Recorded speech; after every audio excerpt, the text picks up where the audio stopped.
Shalom. My name is Yehoshua, and this is being made from Jerusalem. I hope you can hear me. I'm a didactic scientist, and shalom to Kate Girardo. I think I'm saying that right. Girardo, in Missouri. As the saying goes, I too am from Missouri. Okay, so the bottom line of the campaign, whether it be Barack or Hillary or John McCain, is jobs, jobs, jobs, and every time, in every place, and at every stop, it's a different local reality in terms of whether it's ethanol, whether it's green manufacturing, auto jobs in Michigan. Let's put a context to this. There is a change on a scale unprecedented in the history of mankind. And it's based upon something that has happened called the collapse of the global reality. I made a video, several videos, and put them up on the web, and all of a sudden our viewers dropped down very dramatically. People didn't want to hear. They want to shoot the mailman. And let me put it in context. First, I answered questions in the context of what creates life and sustainable human development life systems, and what creates wealth. The latter being related to the new economic paradigm, and advocated that President Obama would seek and receive, as President of the United States, a mandate from the Congress to create a world-class global technological infrastructure that would retool, retrain, and re-educate the entire U.S. workforce, requiring a $5 trillion investment over 20 years. It would be paid back in 20 years. It would be amortized over 20 years. It's a supply side investment project. Eliminate the national debt. It would take the gross national product from around 14 trillion that it is today to around 45 to 50 trillion in 2 decades. It would triple the purchasing power and value of the dollar from years 12 through 18. Having said that, it would eliminate the Social Security deficit, the trade deficit, and make America the most competitive economy in the world. By the end of year one of the project would be creating tens of thousands of domestic content, sustainable jobs in America, and distributed all around the United States. Now, this is the win-win situation that's been advocated. Now I want to put in context. I'm a didactic scientist. I'm also observant religious, and I'm an American citizen. I've lived here for 22 years, and I have in Judaism we have a term called Ruach HaKodesh, and that means the Nevi'im, the prophets, who were very close to God. They listened and they received, and most incredibly, the things that they received came to be. Well, I received 3 weeks before the tsunami that there would be a massive, massive, incredible, unbelievable, massive water shock, so I was compelled to document it, and did, and everybody was, well, it's a good guess. Well, there have been dozens of other good guesses. I won't go into all of the details, but over 22 years, there's been hundreds. Okay, more specifically, I want to put a context to what I'm saying, and it is this. On 9/11,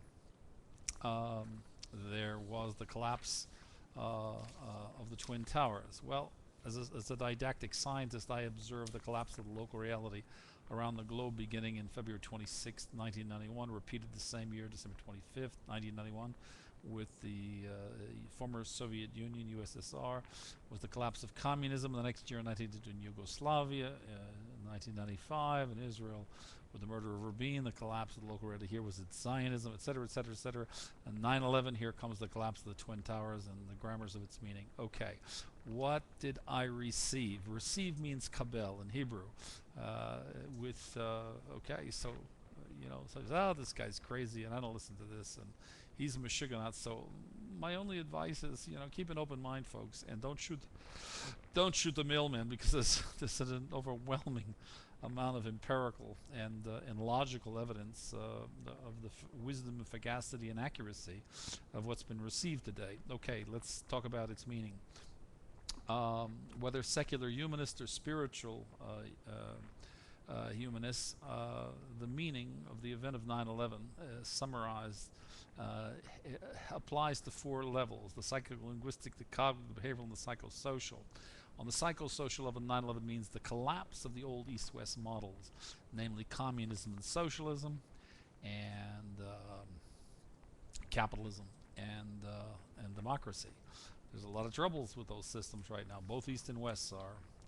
Okay, the East has already collapsed, as we just spoke about, in Yugoslavia and the Soviet Union. Now, in addition, so the question is, what's the solution? There's a new East-West convergence model, and that's Humanomics. I'm its author. And it has two paradigms. Its central organizing principle is receiving to give. It replaces the old giving to receive that collapsed within the local reality. And there's the new economic paradigm. Okay, on the behavioral level, we now see the two major monotheistic religions are imploding. Whoa, don't shoot the mailman. And we see the nascent efforts of atheism rising up and claiming to offer the alternative and the solution, which it's not, by the way. Okay, the solution to the collapse of the monotheistic religions is to recognize the end of giving to receive that is now replaced by Humanomics in general, and its new central organizing principle, receiving to give. That's the new paradigm of the postmodern era and of redemption. Whether if you're religious, it's redemption, and if you're secular, it's so. When I said these things have happened, and that's the grammar of 9/11, people say this guy is crazy. The collapse of the East-West system, the collapse of two largest monotheistic religions. This guy is nuts. Don't shoot the mailman just yet, folks. There's more. On the cognitive level, man's got to wake up to the fact that his two major economies are teetering, namely the US and Japan. And nobody has to be a rocket scientist to figure that out. They're in big, big, big trouble. And what is the fundamental structural trouble? It is $126 a barrel oil. Doesn't make them competitive anymore.